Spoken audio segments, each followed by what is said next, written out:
यानी लाइट ना वेव है ना पार्टिकल। बिल्कुल सही। क्वांटम मैकेनिक्स के हिसाब से लाइट दोनों ही नहीं है। भाई देख, कोई चीज या तो वेव होगी या पार्टिकल। अब ये चम्मच पार्टिकल है और ये आवाज वेव।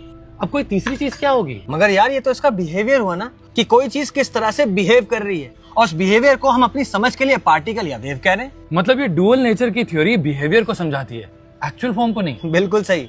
इनफैक्ट डी ब्रोगली की डुअल नेचर की थ्योरी ने तो हमें यूनिवर्स के बारे में और सोचने के लिए मजबूर कर दिया, जब उसने ये साबित कर दिया कि पार्टिकल भी वेव की तरह ही बिहेव करता है। मतलब हम सिर्फ यूनिवर्स के बिहेवियर को समझ पाए हैं, खुद यूनिवर्स को नहीं। करेक्ट। क्वांटम मैकेनिक्स की अचीवमेंट ही यही है कि उसने ये साबित कर दिया कि रियलिटी ऑब्जर्वेशन के मुताबिक रूप लेती है। भाई एक तो तू सिंपल शब्दों में समझा, आखिर क्वांटम मैकेनिक्स के हिसाब से ये संसार है क्या? इसके हिसाब से दुनिया बस एक खेल है, लीला है, जहां महज हम खेल के नियम बनाते हैं।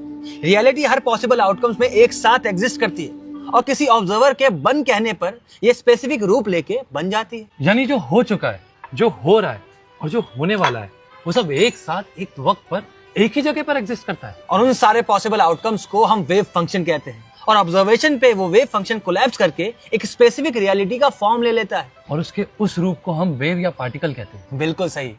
संसार सब कुछ एक साथ ही है। ये माया भी है और इम्तिहान भी, ये सीमित भी है और अनंत भी, और हमारा होना ही इसको होने के लिए मजबूर करता है।